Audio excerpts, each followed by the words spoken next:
All right. Hey, theater makers. Sorry for that hold. You know, live shows, they're not always perfect. Who would have thunk?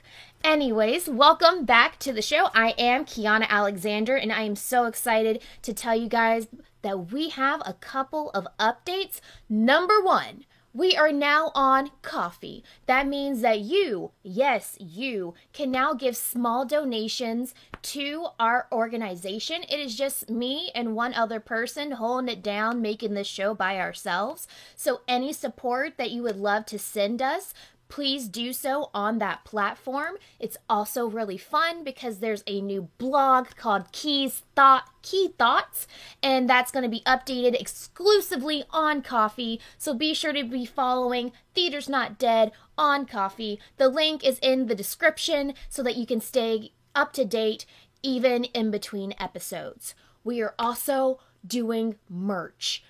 I can't tell you how much I'm in love with the Hey Friends hoodie. It's a thing. Check us out on teespring.com. Again, Theater's Not Dead, teespring.com, and look at all of the merchable items. There's coffee mugs, there's face masks, there's this hoodie that makes me want to cry on the inside. It's so beautiful. Check us out there. We have another special announcement. We have our first official sponsor. Thank you so much to the Women's Theater Festival for supporting us, and we're looking forward to this new partnership. Thank you for sponsoring the show. You're wonderful. Speaking of, they have a whole slew of programming in December. Everyone should check it out. Their stuff is also in the description. Go to that website. They have auctions, they have game days, they have things. The people who are guests on the show are also participating in these events. Spoiler alert. Last but not least, there is a small change in December. We knew that we were going to end women doing the damn thing in November, but there was just so many women doing the damn thing that couldn't make it on the show. So we're going to be doing some bonus episodes throughout the month of December, trying to get as many of these remarkable artists into the conversation as possible. Now, without further ado, it's December. Kiana, what's the new series? Next generation of theater makers. These are folks who are early in their career or what we would typically call young in age. I don't know if I'm young anymore, to be honest, so I'm kind of about that. But early in their career and making waves, making changes in how we do things as theater practitioners, and where we think the future of this industry is going, these people should be able to answer at least some of these questions, right? Sure. So, who are these people that we're asking questions to today? Well, friends, they are Ella Mock, Mackenzie Alexander Hall, and Cohen Crass. Let's talk about them. Elam is a actor, intimacy choreographer, consent educator, and multidisciplinary theater maker. Mackenzie Alexander Hall is a early career director with a special interest in musical theater and intimacy work from Bethlehem, Pennsylvania. Her work endeavors to break open musical theater from the commercial box it has been put in by focusing on vulnerability, gender, and generous care. Cohen Kratz is a writer, director, actor, and collaborator ready to take on the world. He has been working with Women's Theater Festival for the past 2 years, and they are really excited to continue to bring the world some queer art. Cohen is ready to bring some radical queer joy to the world, and in their spare time, enjoy warm mugs, sweaters, and a good hug. And now, without further ado, friends, here they are, our guests.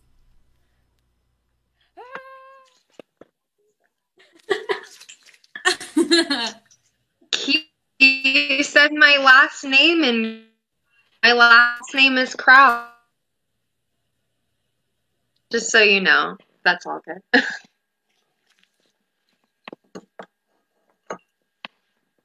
But I'm happy to be here. Oh,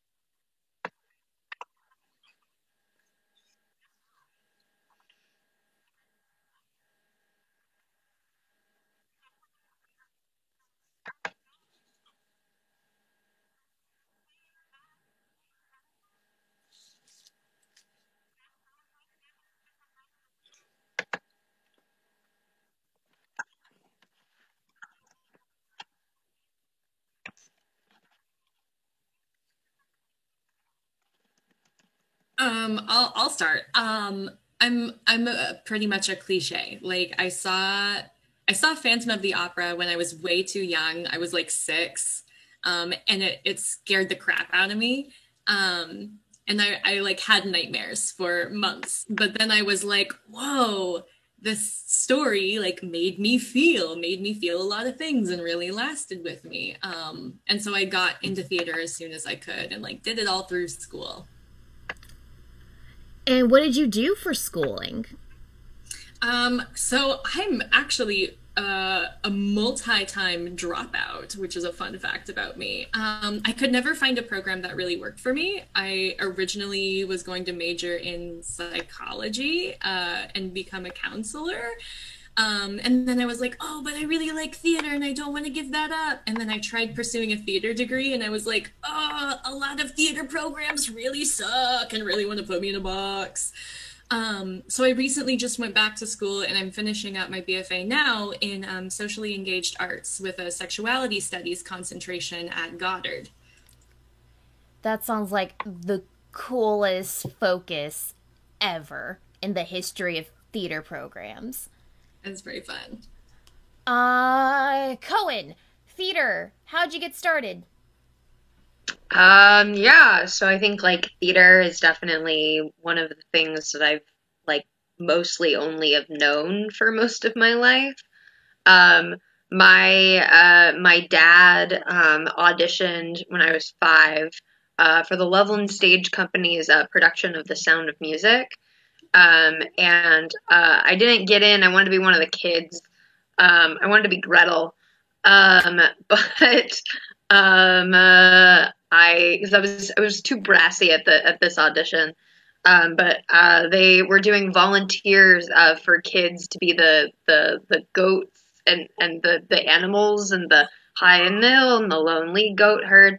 Um, and so I did that, and then I put on my little goat ears, and I kept dropping them and picking them up again.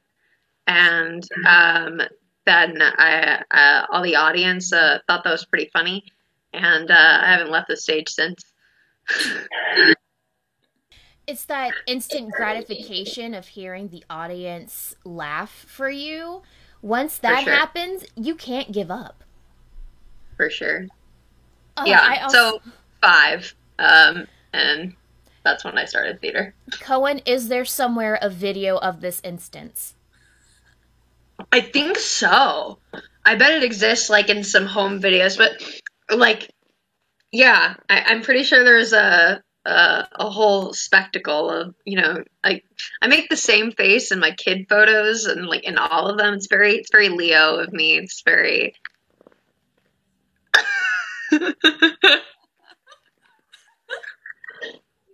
But I don't know. That's my whole shtick, though. Is like I don't know, I started theater to get attention, and then I recontextualized what that attention means and what that came meaningful to me, and now I make work that's less mainstream or but yeah. And have you had any schooling in theater or Oh formal yeah, training? I did that. So I got my I studied acting at Wright State as an acting major. And then I just like grew up in like theater camps too. Um, yeah, now I do the thing in Chicago. When the thing and I guess now virtually too, WTF. Um, and yeah, in high school too, I went to performing arts to a performing arts high school. And I was a drama major there. And so then I did a fair amount of I also started writing for a fringe festival, and I got a show produced in high school. And then it was like that middle ground point of I had just gotten accepted to college for acting, but I had like wrote this thing and I was like really fell in love with like being behind the table and being able to like make something from scratch. And I really think it like confused my career a lot of like, oh, like I like being pigeonholed versus knowing that like I am this like multifaceted artist that has a lot of different skill sets. And skill sets you have. So many. Mackenzie, hi friend. Hi. How'd you get started in this thing we call theater? Yeah.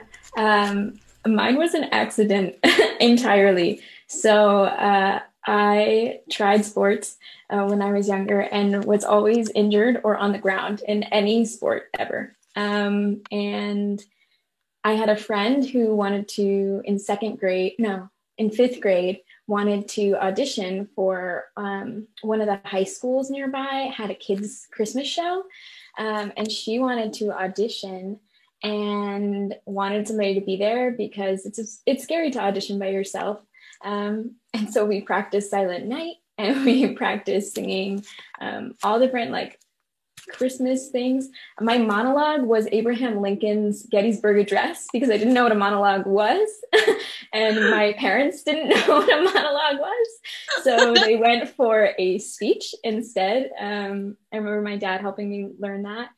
And then I showed up at this audition on a Sunday and my friend never showed up. My friend was like invited to go to an amusement park with another friend and she left me hanging and I went by myself and ended up getting cast as like the little sibling in the greatest Christmas pageant ever. My name was Charlie and I wore this hideous Christmas sweater, which was my favorite. And so I sort of call it an accident that I got into theater because I wasn't really looking for it. I didn't do dance or take voice lessons. I mean, I was always singing in the house and like, I thought like my voice lessons were my Taylor Swift CD on my boombox. And so it was kind of an accident, but then I just fell in love with it and I wasn't good at sports. And so I like found an outlet that I was good at. I think I felt like I could be my most authentic self on this stage where I was like, I can be loud and sing and people want that. So that's how I started. And then I trained with the Pennsylvania Youth Theater in my town. And I took dance classes and acting classes. And I was like, theater is my thing. I think there was a summer where I decided I was in my Ariana Grande phase when she was in 13 the musical, and I was like, I want to be like her. I'm gonna be an actor and be on Broadway. And so I like made that decision. And so I went to Elon University in North Carolina to study theater. Got scared a few times about trying to do that for real. Was like looking at different majors, but then ended up sticking with theater because that was the thing that I loved the most. And I graduated with a BA in drama and theater studies, so no like performance orientation. But that was really great for me because I realized I wanted to be a director and I wanted to write, and I really love to analyze work. And so that was like the perfect spot for me. And I found amazing mentors there. Shout out to Scott Proudfit and Suzanne Scheuer. And that's kind of how my upbringing in theater was like. Oh, wow. I also adore this idea that all three of you refuse to limit yourself to this one thing, right? Rather that one thing was acting or that one thing was writing. You're all kind of just like, I'm sorry, pigeonhole who? What was that? So, multifaceted artist is what I live and breathe for. Thank you, the three of you. There was an episode with two of the members of Samuel Lancaster Productions where they talked about how they started theater because they weren't good at sports. And I love how this is becoming a through line for so many people of, oh, am I bad at physical things? Let me try doing stuff on stage. Uh, so good. I hope that Well, this but continues. theater is athletic though, so gotta give. Yeah, I don't know. Is theater a sport? Real question. I feel like a lot of the stuff I had to do in school was like I had to run laps like for combat every single day, or like we would do like crazy stuff when we were learning Suzuki, where we would like stand in squats for hours and like press our feet into the ground, like everything I did, and I miss it so much. Like in school, I feel like was like had to do with like engaging my body in this way that was like I don't know, very athletic to me. So theater a sport. And I would I say don't that know. the dance element of musical theater and other performance art, like, let me tell you, you don't think dance is a sport, you are wrong. uh, Let me just inform you. Yeah, the first time I had to sing in a corset, the music director told me to practice singing while jogging. And that was about how much breath support I had. I remember watching, oh, this is going to date me so far back. I remember watching the Becoming Elle Woods reality show Yeah. for when they were doing the Loved audition. it so much. So good. But It one was of the really good. things that it hit me in a very poignant way, like I remember this so clearly in my mind, this clip of like 50 women are all belting out at the top of their lungs while simultaneously staying synchronized and jump roping. Like Yes. that was one of their training exercises. And I thought, this is madness. And they're interviewing the person who's making them do the exercise, and he was explaining, for people who don't know, this is pretty common practice for us to train people by having them do physical exercise while also singing to build their stamina. And anyone who's had to stand during a tech week and have a light refocused on them knows a little something about stamina too. Okay? Um, Yeah. that idea of like, all right, I have to stay in this one position and hold for a soft freeze at least 10 minutes, if not more. Mhm. Minimum 10 minutes. So, yes, Cohen, excellent point. Is theater a sport? I'm gonna say, fuck yeah. You can quote me on that. Someone Oh, make a t good. Wait, shirt. we can curse on this show? Ellen. Okay, I didn't know. Quick, I let's all didn't say know. curse. I appreciate that modeled, so now I know. I clicked the not suitable for kid button, so we're good. We Mm, covered our mm. bases. Sorry, Excellent. YouTube. So let's.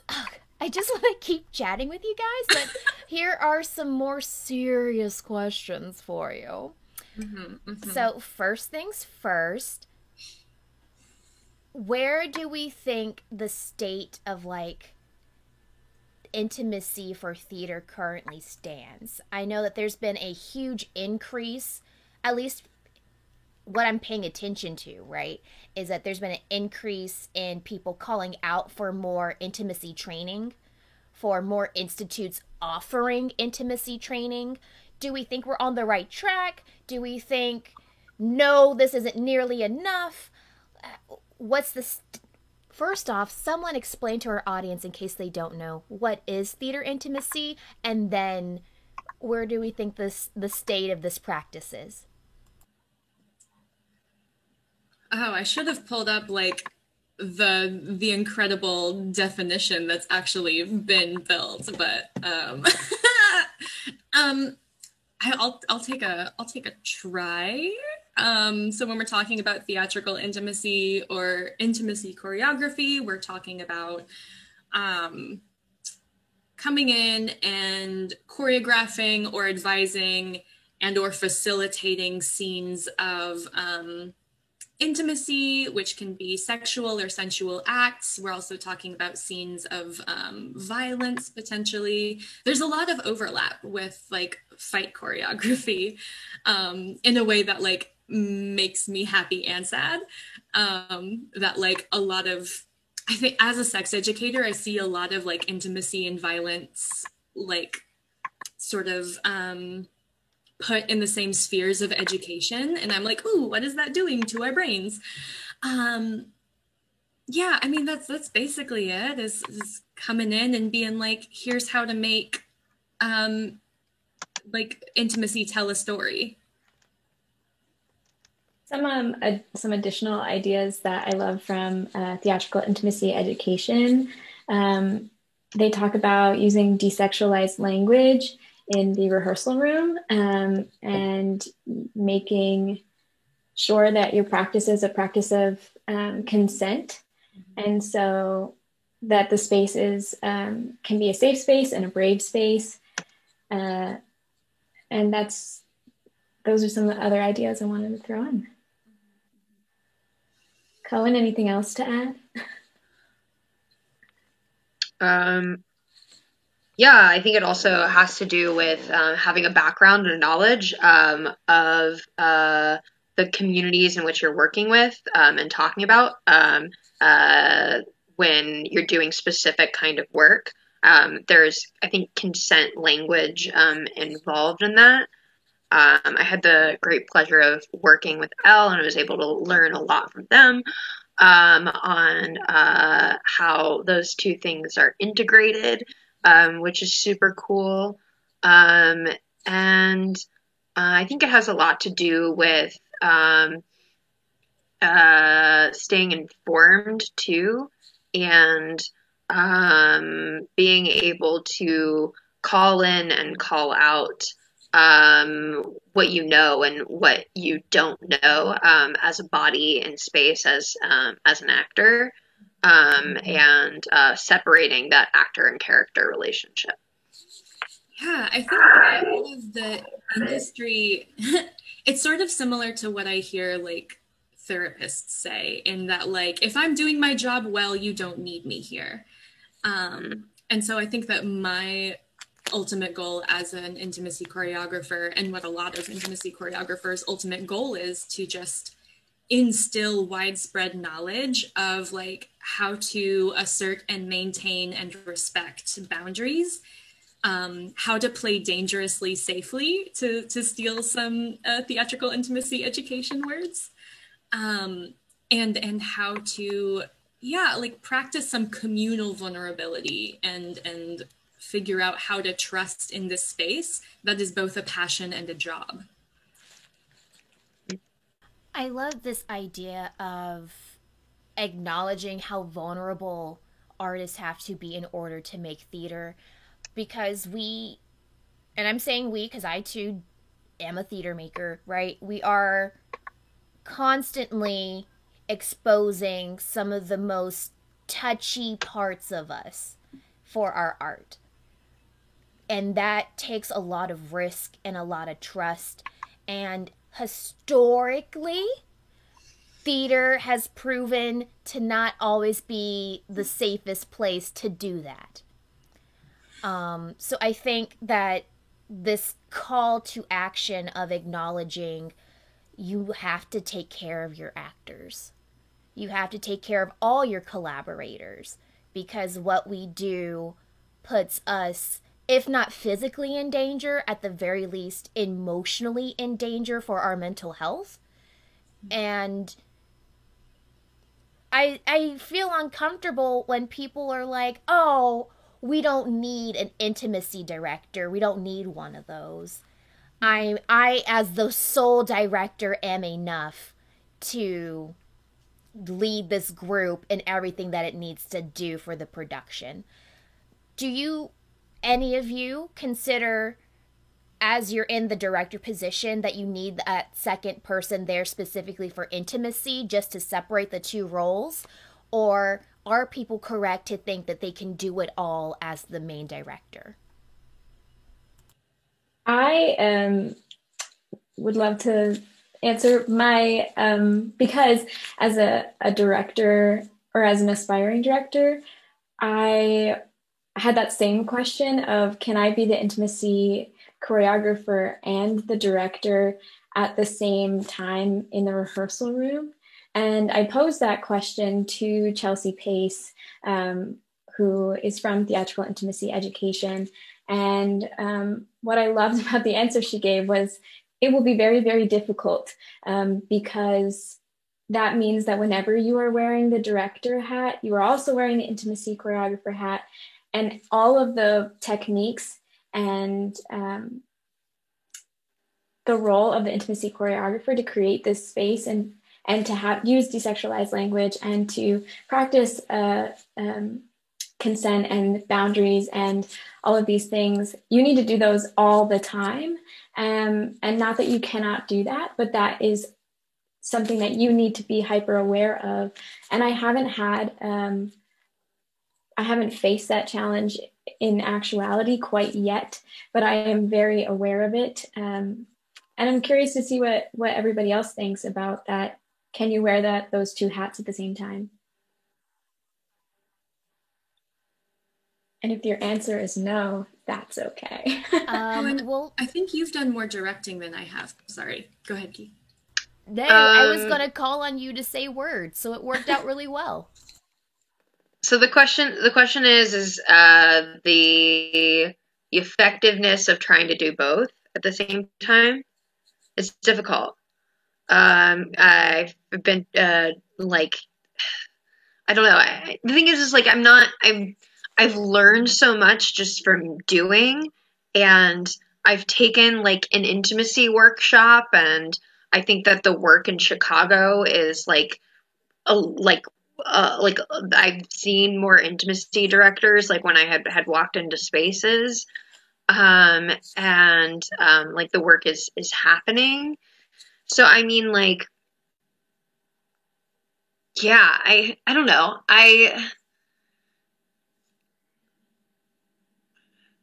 Can it be done? I think okay. I think that you're gonna be. It's more effective and more successful when you have two different energies in the room. You should always have two different energies in the room, I think, or like at least one energy that's in there for most of the time, then one that pops in and pops out. Like you always need something that's outside of this sucked up thing that you're doing when you're trying to make something, because I think that having something outside of that makes it out of that psychological kind of world, like, right? Like this twisted thing that sometimes can happen too much in theater. And there's a Sarah Rule play or something out there about like theater school and about how everyone how like the toxicity of theater school, and how like theater school sometimes can be really about like really trying to feel your feelings and everything is really real, versus the idea of teaching technique or like the idea of like changing a breath pattern is a way to increase like showing anxiety, and I don't know, I have found that specifically with a lot of my work is I tend to make stuff that is really personal, and I make stuff that's really it's really raw, and I talk about myself on stage and I'm comfortable with it and I think it's important, and a lot of like my journey as an artist has been figuring out who to trust with those things and who I want to make those things with. So in those spaces, you know, I'm more comfortable making work maybe without someone else outside of it. Maybe I should. But, you know, I've been in other spaces where we've had an intimacy director, and it was helpful for them to say, whoa, this thing that we're doing, we're getting so focused on how the actors are feeling about it. I want to know what the actors can do. And how each action connects to the next. And I think that that's a big function of an intimacy director, specifically when we're doing work with marginalized communities as well. I think, okay, so I have a couple of thoughts. And one is that there's like never any one size fits all answer. I think that like there are times when a director is not able to like address the needs and identities of their entire cast, and just having like another human there who can address more or different needs and identities is really valuable and important, even if like we really fall into the danger, I think, of saying like, oh, well, I already have the director who has this identity, who can answer all questions about that identity. When instead, like, Cohen, I had such a beautiful time working with you, because like it was you and me, and like we had these sessions where it was you and me and an actor who is trans. And it was just like a room of different trans perspectives, all like trying to reach this like, oh, great, we don't any of us have like the one trans perspective. We can all sort of like contribute to this really full, luscious, beautiful trans universe because we have these different minds. And I think that looking at it from a frame of like abundance and possibility rather than scarcity, I think a lot of directors can feel threatened if you say like, you can't do this, or you don't have the skills to do this, when it's like not necessarily about that. I've definitely worked with directors who I'm like, oh yeah, you definitely needed me here. But also it's sometimes just like, yeah, let's have more people in the room. Let's give more people jobs if possible. Let's hire more people if possible. And there are a lot of ways to, because this is such like a hot button topic right now, there are different ways to fundraise for money specifically for intimacy work that a lot of theaters like may not be aware of, and so may not like feel like it's workable in their budget, which is another reason I feel like theatrical intimacy work gets excluded, is theaters are just like, we don't have the budget, when the process could be like reaching out to someone saying, this is our budget, does this work? Or do you know someone who's like maybe earlier in their career and could fit within this budget, and just like make that happen. There are so many possibilities. I love this mention of, well, it's not in the budget, because I think that's always the go-to excuse, right? Of, well, we can't bring in a whole other person to do work that is necessary. That's ridiculous, right? But what I deeply appreciate about Women's Theater Festival, the organization that brought these three individuals into my life, is you essentially put your money where your mouth is. If intimacy is something that is important, which, spoiler alert, it will always be important, you put your funds there and you make it work, and you figure out, just like Ella's saying, you figure out, well, who do I need to contact to make sure we have this funding? Who can I reach out to help us get this funding?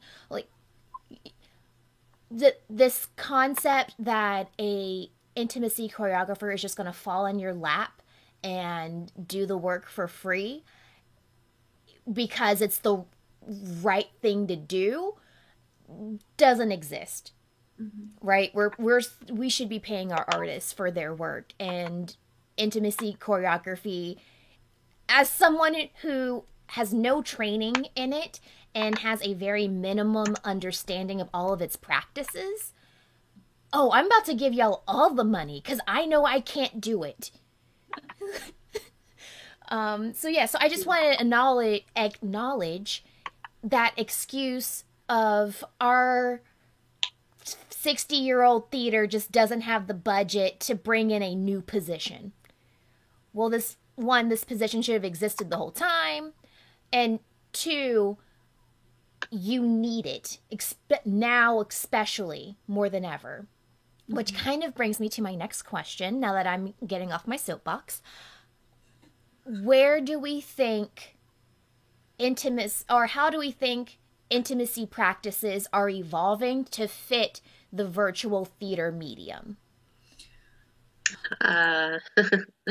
Okay, so I have a thought that's like, this has really been on my mind. I think that since we've transitioned into theater at home, digital theater, I have noticed that people can feel really entitled to other people's time in a new way because we don't have to go to another place, because we're like ostensibly like not wearing pants and in our home. People are feeling a little bit more entitled to like last minute schedule changes and to like, oh, you're flexible because, you know, you can do this and this, but like that's part of this valuable boundary work, is being like, no, we're like still professional people who have schedules and lives, and a lot of us are like surviving based on that ability to have like schedules and complete lives.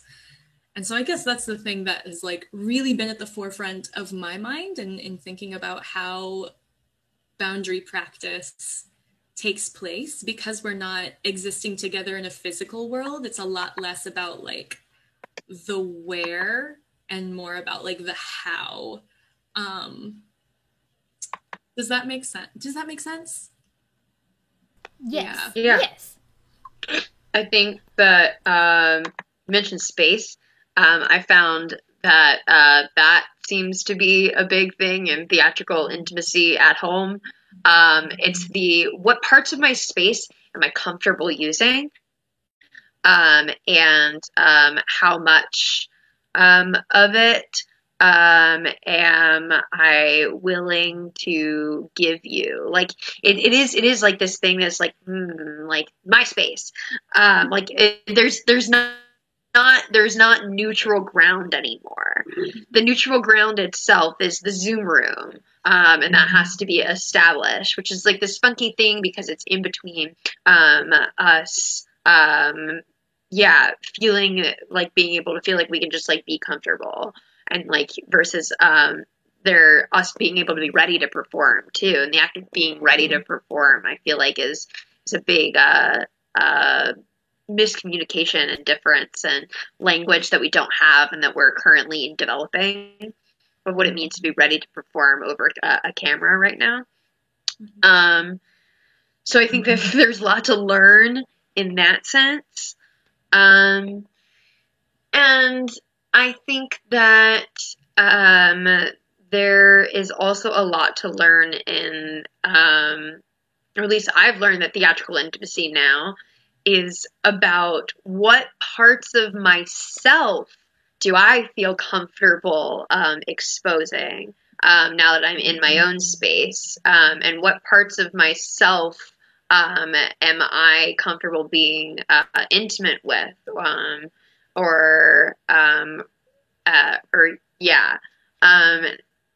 mean, some of the work that I got to see in the festival, I think was super cool, and that like also gives us lens to like, aha, what is intimacy? And wow, the act of us engaging with our own bodies and in a sexual way, like think about the ways in which like that has been criminalized on the screen for a really long time. So I mean, that's exciting to think about, of like the way that we can see and portray sex can be in relationship to reclaiming our own space, and the fact that like our bodies matter. It's so important to like recognize some of the classism and some of the like anti-sex work notions that come into like, it's artistic to like perform sex and perform intimate touch in this context, but like, are we giving that much acceptance and support to consensual like online virtual intimacy and sex? Not a lot of people are. Excellent question. Mackenzie, how are you feeling about all of this? Yeah, I think that what I am most curious about and most interesting to me is the idea of derolling from, right? Everybody has sort of touched on this idea of like we're in a space that you're in your home or like in a, this isn't a space where you're typically making theater or doing your work. And the idea of derolling from your show, from your character, I think is like even more important because you're in a space that isn't your workspace, right? Holds a lot of different it's really intimate to you, right? Like this is your home. That's an intimate space into like who you are and like where you are comfortable and where you feel loved and things like that. And so I think that's really important to be sure you are allowing yourself and allowing the space to still hold that for you. And so derolling is that idea of talking about, there are multiple ways of derolling, but it could be like talking about the technique that you used to play the character that you were playing, to be able to give yourself those few degrees of separation between that character and the emotions and the experiences that character was having, and the emotions that the space you're in, the emotions that you as a person are holding versus your character was holding. And so I think about like scenes of maybe of violence or of non-consensual intimacy, and like I don't want that for people to exist in the space that is their home, right? I don't want that to be something that people have to sit with and be like, and feel icky and uncomfortable, and like their boundaries have been crossed in their own space because their character had to do that, and now they're doing it in their home on a Zoom call because that's the way their work is being produced. So that's just something that's been on my mind about virtual theater intimacy and how it's existing, and how the techniques can be really helpful and important. Can I give an example of something I learned about derolling from doing it wrong? Yeah, cool. I'm excited. Love anecdotes. Yeah, one of the first pieces of virtual theater I did was with this really fun program I did over the summer called Shakespeare Happy Hours. 3 times a week, we did a live reading of a Shakespeare play, and we worked through the entire canon over the course of a few months. And one of the first ones I did was Edmund in King Lear. And I made the mistake of dying in my bed, like in my personal bed. And like, I really didn't expect how much it was going to affect me to be there and be in that place. And it was like really emotional. One of his last words is like, I was loved. And it looked amazing. It was like really good. I will toot my own horn and say that. But then that night I like got into bed to go to sleep, and I just started weeping because I could not get rid of the sense memory of like having been there and going through those emotions, and having like other people in my room with me, and like all that vulnerability around that. I was like, oh, okay, so this is a boundary. I will never act in my bed ever, like unless I can like change my sheets and wash them and like go through a whole thing. That's a strong boundary for me, and now I know that. But like I've definitely become more strict about that since then, where I have to really be clear about like where I am in order to exit that space and like be at rest elsewhere in my home. I feel so stressed for you just hearing the story. I cannot imagine what that, as someone, like, I think we've all had these moments of really connecting with characters and carrying parts of them home with us. Mm-hmm. But what do you do when you're not, there's no way for you to carry it home with you. You're in your home already. It's already existing and living with you in your space day in and day out. That's such a interesting and a little bit sad type of concept. But I remember working on Freak Show with Rowan Haig and Rachel Potter Nunn. They were co-directing, and it was a very cool shared responsibility of co-directors. Kind of, I enjoyed watching them work as a team. Again, going back to that idea of one director not being this focal point that has to hold all the hats and all the power. So it was a very interesting dynamic to have the two co-directors. And Freak Show by, I'm not going to say the playwright's name because I know I'm going to mispronounce it. But it's very dense, and there's a lot of different types of abuse in it, both physical, sexual, and emotional. And the cast kind of came to the director team and said, I can't be this abuser and not have some way of disconnecting from it before I turn my computer off. Because I'm carrying that with me once I walk into my kitchen, which is 4 feet away. So it was a really interesting early lesson for all of us, this sense of de-rolling, because there's no way to escape it, especially if you're in this one-room apartment and you have your cute little Zoom corner set up. And even when you step out of that corner, it's always in your line of sight. It's existing there with you until the end of show and you can break it down. So, and one of the practices that they started utilizing was we would close out rehearsal with everyone doing a communal breathing exercise, and then they would open the floor for any actors to kind of offer up what was something they didn't want to carry outside of the Zoom call with them. So that looked like people saying, I'm uncomfortable when my character does this, right? Like, if that person was doing it to me, I would not like that. Or they would apologize. That sounds. Oh, sorry. I was just say that sounds really healthy, and like I wish that we did that in spaces that weren't only virtual as well. Like I think that really creating that separation between character, relationship, and like you as a human. And I feel like it's more prominent virtually because we're in our own homes, and that separation is harder. But I think, yeah, I'm going to steal that from this conversation of this idea of like,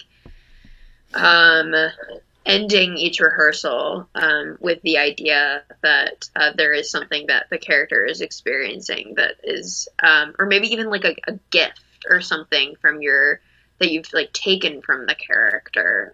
But really trying to make, those different. That's interesting. The one thing that really shook me was when actors wanted to apologize to their castmates, right? Like, there's so many instances of these one-on-one abusive sessions in the show just because it's supposed to feel very tight and full of tension. Like, that's how the show is written. And one actor said, hi, real quick, I just want to say to insert castmate's name, I am sorry, because I know I'm playing the abuser, but I can actively see how you react to me and how you react to my words, and I'm sorry even if it's fake, right? Even if it's pretend, you're still having to go through the motions of being abused, and I am sorry. And I thought that was also a really beautiful practice. One of the things that's been really helpful for me to learn as just like a human being is like, yes, apologizing when harm is caused, but also looking for the apologies that can be replaced with thank yous. Because that apology, like, it can make it about, like, if I'm apologizing, it can make it about me and my feelings, which also, like, thins the membrane between me and my character and makes me responsible for my character's actions in a way that, like, makes it more difficult for me to let go of. Instead, I could say, like, thank you so much for trusting me. Like, we're both in really difficult roles and really impactful roles. I can see how it's affecting you, and I can also feel your trust. And I'm so grateful. I love that. I'm taking that one. Steal it all. Steal it all. We're stealing everything from this convo. Just snatch it up. Stealing, sharing. Similar but not the same, but it's like really common, or like at least have found like in trans community, to where like I feel like the way that cis people approach misgendering too, which is I feel like is an act of trauma, is this over apologizing. And I feel like what I want more from people, like what happens is a thank you. And yeah, I think that if we find more ways to say thank you instead of apologizing in life, what it does is it also it elevates it makes space for the minority. It makes space for the person who's been harmed to acknowledge that the harm has happened. And it can also make space for the person on the other end to take the mistake and receive gratitude to be able to not make the mistake again, or to be able to try to do better. Thank you is a good middle ground. I'm just so in love with that concept. I can't stop. And speaking of being in love, this has been such a wonderful conversation. All of you are so insightful and so sincere when you're talking about what is becoming, I think, the forefront of our industry, which is intimacy, and acknowledging that it's not just like you forcing your actors to cry on stage, and is actually like, maybe we shouldn't be creating trauma in our collaborative spaces. I don't know. Seems like a foreign concept. But we are approaching time, and I have to stop us. Although everything in my heart says that we need to keep talking, because we didn't even get to gender parity. Like, so there may have to be like a part 2 where I invite all of you back on at some point to keep talking about this. But I do want to open the floor. Are there any projects, social media, organizations that you want to give a shout out to? Yeah, stay tuned. There's something that I'm working on.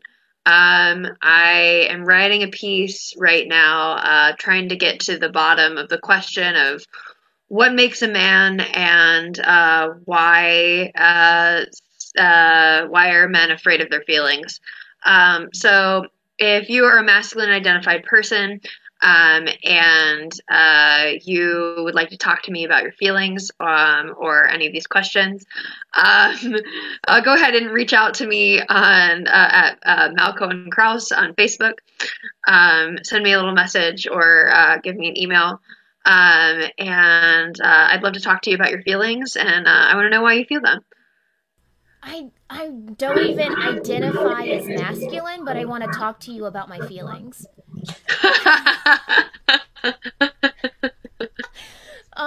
Elle, where can people find you, and what are you working on? Feel free to follow me on Instagram. I have a really fun and cool handle. It's Heck Support. Ha ha ha ha ha. And I want to shout out, I mean, I feel like we've referenced theatrical intimacy education so many times. They are an amazing resource. They offer so many online workshops that are incredible. I've also been learning a lot from this company called Centauri Co. recently. It's Centauri Co. It's another group of sex educators and intimacy choreographers and coordinators who are creating a lot of amazing content and educational material. I also want to shout out Speak About It, which is the nonprofit that I do consent education through. They are awesome. They've taught me most of the things I know about building consent culture and creating better practices. So if you are connected to a high school or college, please hire them, bring us to your school, and let us talk to your communities. Or you could just all just get on a Zoom call and just talk to me about all the great work you're doing. That could also be a thing. Mackenzie, what are you working on and where can people find you? Sure. You can find me on Instagram. My handle is Mackenzie Alexander Hall. It's a long one. It's all just right on through Mackenzie Alexander Hall. I'm very grandma. I don't have most other social media. And I'm trying to use that Instagram more to, as a recovering perfectionist, talk about and let people into the process and not the perfection. It's pursue process, not perfection. So hopefully I'll be a little bit more active on there soon. My website, mackenziealexanderhall.com, will be going up in 2021, maybe not January 1, but nearby it. And so look out for that. And right now I'm working on, I'm an apprentice with Women's Theater Festival, and I am an assistant director for a show that will go up. Hopefully, we don't know exactly in what form yet, but in May or June of 2021 with the Pennsylvania Playhouse. So I'm super excited for that opportunity. That's right here in Mifflin, Pennsylvania, local stuff. So if you're around, hello. And the last thing that I'm working on is I'm currently writing a musical with my collaborator, Max Lamb, who is still a student at Elon. And we're sort of trying to answer the question of like, how do we culturally remember World War II and explore that. We're both like history buffs, and it sort of like came out of nowhere, but it's the perfect partnership. And I'm super excited to see where that goes. So that's me. Okay, thank you so much, Cohen, Mackenzie, and Elle, for all of your beautiful insights and wonderful words and great advice. If anyone was taking notes, you're welcome, because this was such a good session. But also pay us to learn more. But also that. Okay, acknowledging that Women's Theater Festival, we've said it a couple of times, this is the place that introduced all of us, I believe, right? Did anyone know each other before Women's Theater Festival? No. Cool. So we're going to say a special shout out to Women's Theater Festival. They're having a month-long fundraising, gaming type of situation. Check it out. The four of us, plus our producer, Hannah, we're all involved in Women's Theater Festival, so you're going to be seeing us around those parts as well.